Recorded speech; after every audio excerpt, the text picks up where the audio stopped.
Okay, so here is my new monitor, an LG 29UM57-P.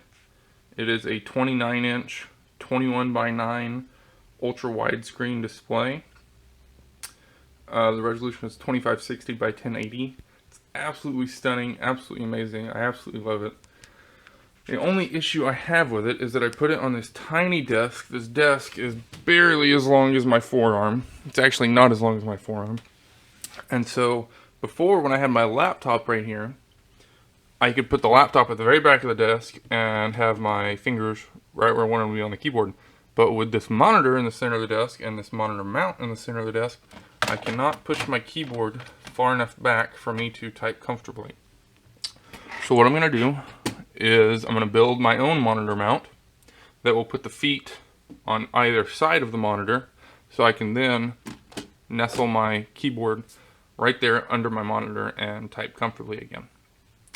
Now, how I'm going to do this, I purchased a VESA 75 by 75 millimeter tilt mount off Amazon, which will be here soon, and I'm going to attach that to some 1.25" steel square tube that I'm going to weld up in the shape I want, and I'm going to try to make it height adjustable. I don't know how I'm going to do that yet, but I'm going to try to make it height adjustable. I'm going to try and make it so I can neatly hide the cables, and I'm going to try and make it look real nice. So let's see what I can come up with. Okay, so the first thing I need to do is to take some measurements off this monitor to see just what I'm working with. So the first thing I'm going to do, keep my tape measure pulled out here, and I want to measure the height of the monitor overall. Let's see. I'm getting 12 and 5/8. Let's see if I can do about 12 and 5/8 there. So let's write that down over here. Get an expo marker. We've got 12 and 5/8 by, see what our width is. Measure the top. We get 27 and 5/8. Let's see if we can see that. 27 and 5/8 wide. So 27 and 5/8. And then we just want to measure how far from the top the mounting holes are. Let's get the tape measure pulled right here. So the center of the mounts looks to be about 6 inches. So we're just going to write that down, that the center of the mounts is at 6 inches. I think it might actually be centered in on the monitor. That would make sense since we got 12 and 5/8 tall. 6 and 5/16 would be the center. That's probably right. Okay, so anyway, we've got the measurements now. Now I'm going to draw something up and see what I can come up with. Okay, so this is the frame I came up with. Essentially what you're looking at will be a square steel tube. And so we've got a C here. This will be at the back of the TV. It's 25 inches wide by 15 inches tall. And then these legs that are 8 inches, they'll essentially land right here and then stretch out, and then over here and then stretch out. And so I'll have all this open space with, see, 25 minus 2.5 of open space in between them. And then with the 25 inch, or with the 15 inches of height, that'll put us, so we have our mount will be just below the top of the TV, or the top of the monitor, when we have it at the same height as the original mount. So then my idea is that I will take that tilt bracket that I purchased, and I'll create a cross member that can be height adjusted along these, and so I can raise up that cross member or lower it to raise or lower the monitor. I think this will do exactly what I'm wanting. So let's get started. Okay, so we're out in the shop. we've got our 1¼ inch square tube chucked up at 45 degrees in the chop saw. We're going to start by cutting one end of this tube to 45 degrees. And then we're going to measure 25 inches down and cut another 45-degree angle, and that's going to be the top bar. So here we go. Rip the breaker. Now here we go. Okay, so believe it or not, I did finally get this saw working. And I cut a 45-degree angle on this end. We're going to take it over to the bench grinder and just take down those little burrs on the end, and then we're gonna measure out to the other side and cut it. Okay, so believe it or not, it is really difficult to clean up a cut on a 48-inch piece of steel tube with a bench grinder.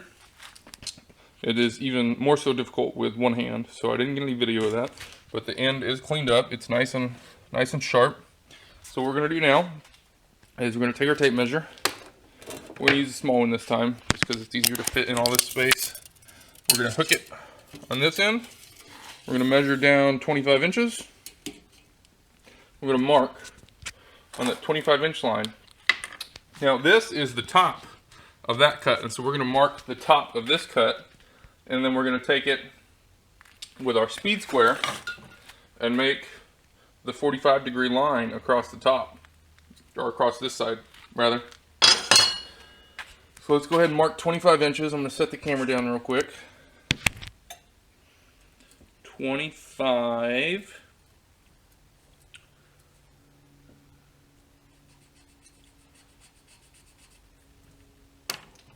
Now the important thing here is to mark on one side or the other of 25 and to remember which one you did. Because if you mark right down the center, that kind of takes the precision out. You know, let's see, that's an 1/8 inch wide mark. So if we just mark that mark on the 25-inch spot, then we've got an 1/8 inch of spot that it could be 25. So what we're going to do is, you see we lined up the right side of that mark with 25, and what we're going to do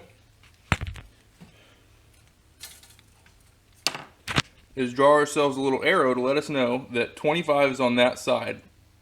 And that's a good practice for pretty much everything you measure, because you know no writing utensil is 0 thickness. So I've made it a habit of marking on one side or the other, and then designating which side is actually that measurement. So that is 25 right there.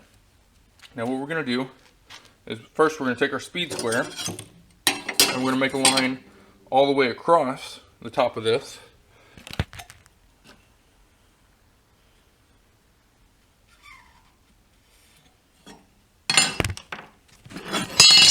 So now we've got a line all the way across the top. It's good at 25. It's straight from where the original mark was. And now we're going to rotate this bar back to the side so that we can make our 45-degree mark. So now we've got that side up, and so we want an inverse of that on the other side. So what we're going to do is we've got the speed square here, and you see with it like this, it matches that angle. So if we flip it over, take it down here, and line it up with that mark, you can't see that, and line it up with that mark, then we've got our 45-degree angle across the top. So let me mark that.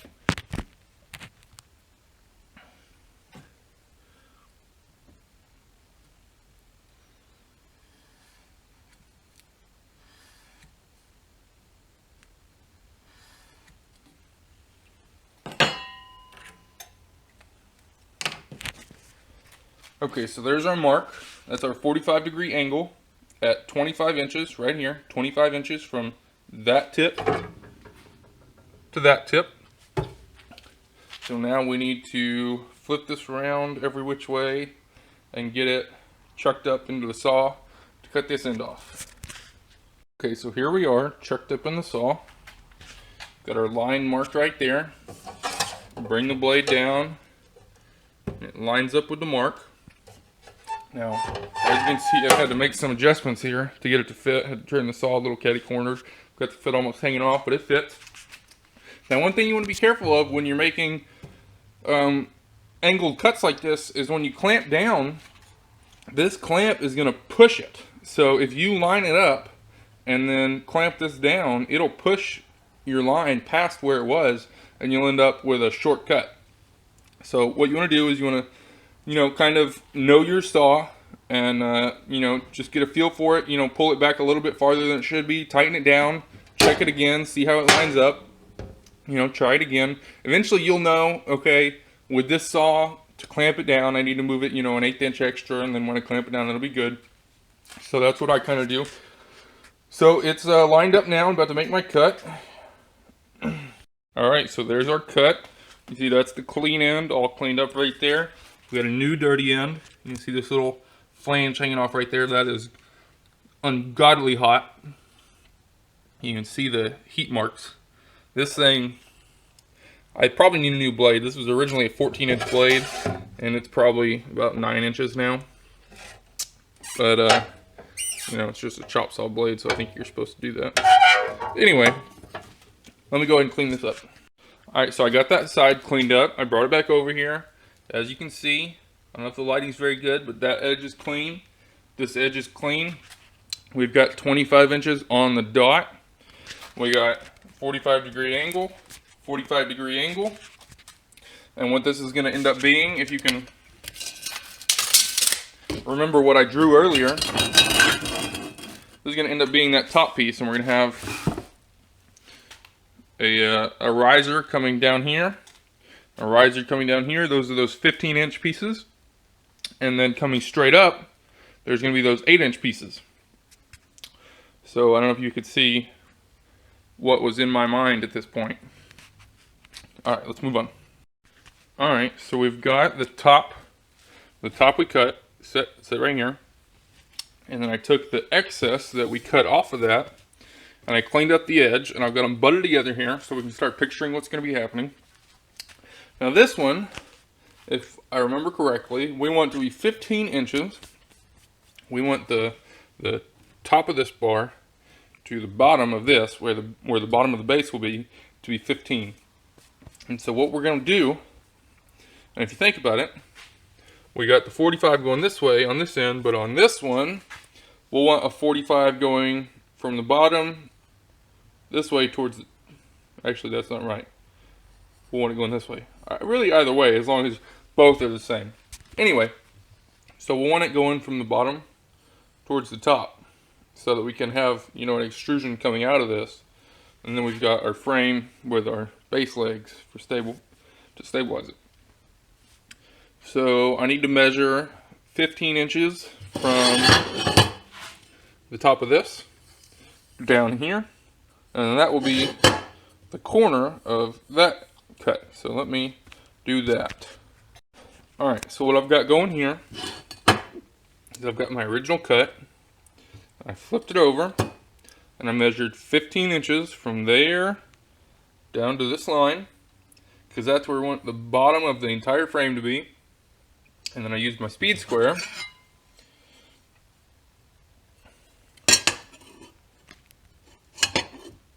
And I lined this corner up with that line, you see it? Lined it up with that line and then made a mark. Give me a 45-degree cut there. So when we've got it laid out, connect it right there. And then right here, we've got our cut. I don't know if you can see that. It's kind of dark, but we've got a cut right here. So we can then attach another 45 going straight up. So let's go ahead and make that cut.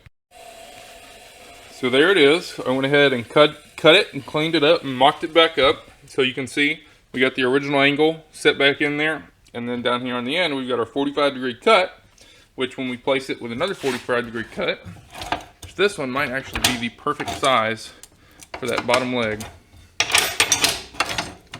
But, oh, that's the problem. Anyway, so when we place it with another 45-degree cut, we got our frame. Now you can see. Now I don't sound crazy. See? We'll have that. And then I'll make a cross member with some sort of clamping mechanism maybe, or maybe I'll just tap a bunch of holes in this. I'm not sure yet, but I'll make some sort of cross member that's height adjustable, and I'll mount that tilting VESA mount I bought to that cross member, and then basically the monitor will sit here, and we'll be able to move it up and down and tilt it back and forth, and have room under it for my keyboard. I went ahead and finished making all the cuts because I was tired of it taking so long with me taping each one. So I went ahead and made the rest of the cuts without filming any of it, but it's all symmetrical from side to side. Got my two 8-inch pieces on either side, attached to the 15-inch piece, attached to the 25-inch piece. And now we've got this little mount going on. Alright, so now I've got my riser and my base clamped together with my welding magnet, right angle welding magnet. And I checked the square with a big framing square, because what you want to make sure of when you do this is that it's still the right height, because if you don't line these up right, then you'll end up with this one maybe being lower than the end of this, and you made this exactly 15. So I used the framing square and then I measured, and we've got 15 from the top to the bottom, and I got the grounding clamp on, and now all I want to do is I want to tack each side of this in place just enough so that it's not going to break back off, because I don't want to full weld it while it's sitting here, because that'll make it shift. So let's go ahead and tack it.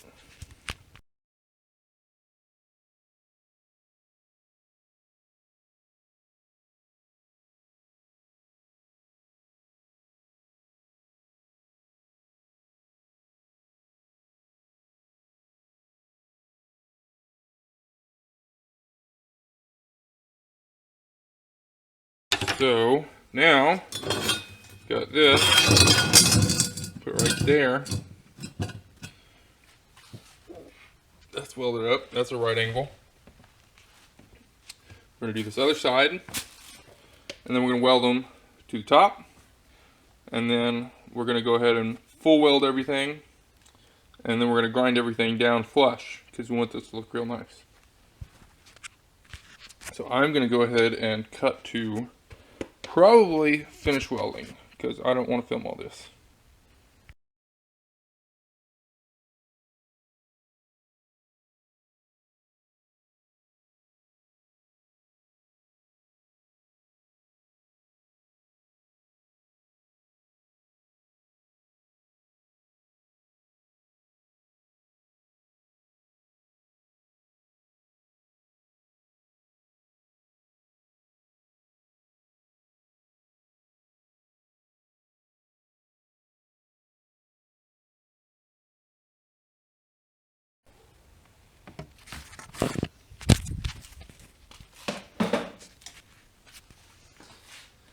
There's what we got going on now. It's essentially the completed frame.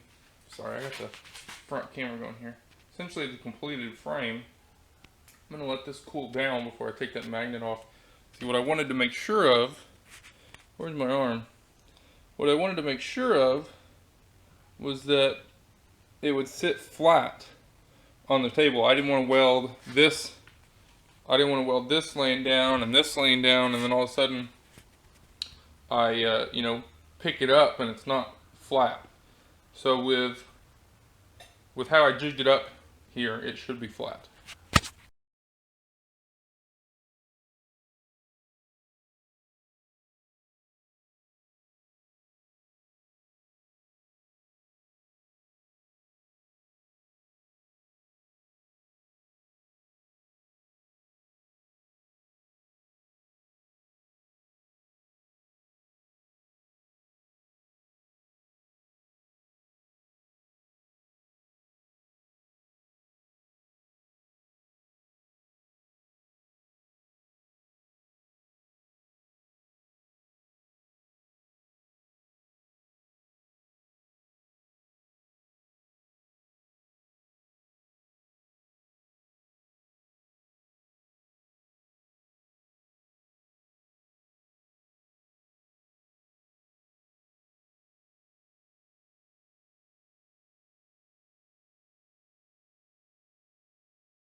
So here it is, all finished, welded, and ground down. So you can see I've ground all the welds nice and flush. They're all nice and flush, so once it gets painted, it'll be one solid piece. You won't be able to tell where the welds were. Got the caps welded on and ground down, so they'll look nice and flush.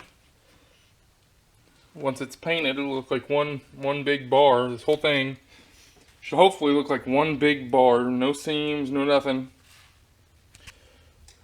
That is some hot metal right now. It's ground down nice and rounded. Sits perfectly flat, and I mean perfectly flat. I chose white, so I got some Rust-Oleum high performance white enamel, and I also got some Rust-Oleum bare metal primer. So I'm going to start hitting it with that right now. Alright, as you can see, I've got the base all painted up nice and gloss white. That's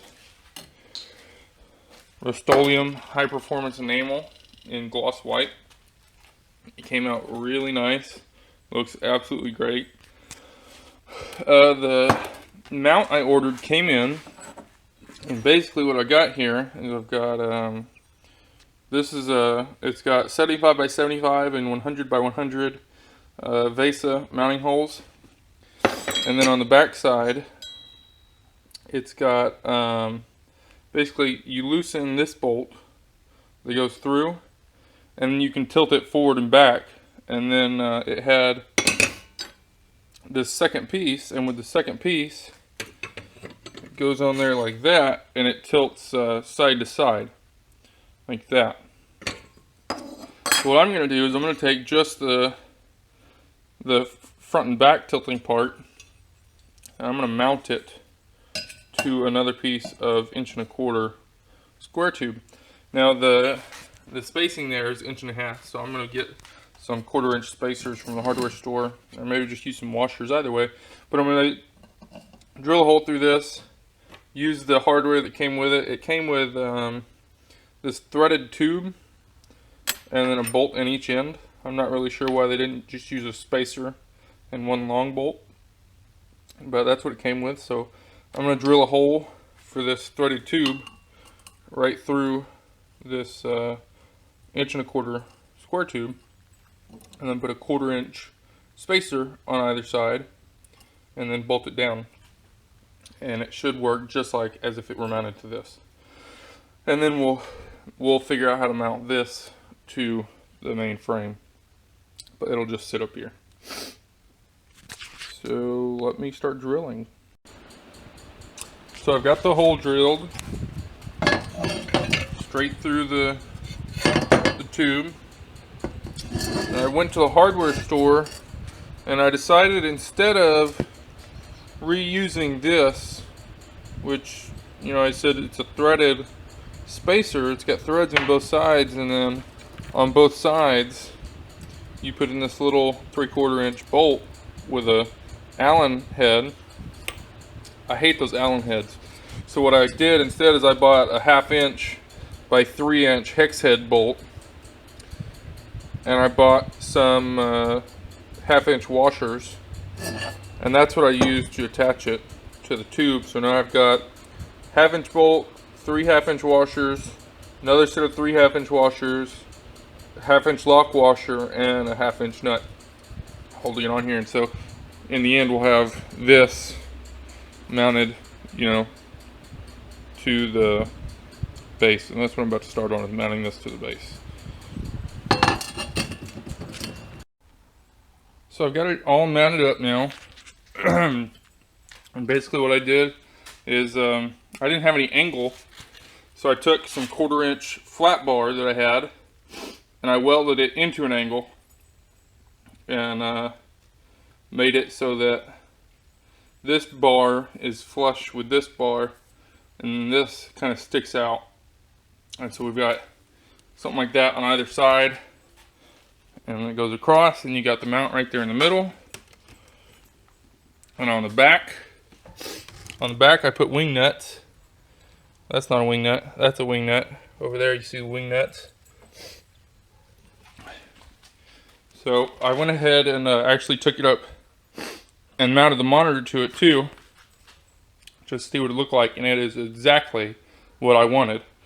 And this height that I've got it set at right now, I went and measured. Basically, since the whole idea was that I wanted to be able to put my hand under it and type, I really wanted to put it as high as I could.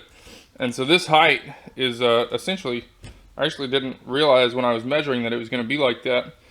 But essentially I put 2 inches of clearance between the top of the monitor and, you know, the top of my desk, just to give me the maximum amount of space under the monitor. And it puts it about perfect viewing angle too, because I'm tall, I'm 6'2". I think I already talked about that. So puts it the perfect viewing angle too.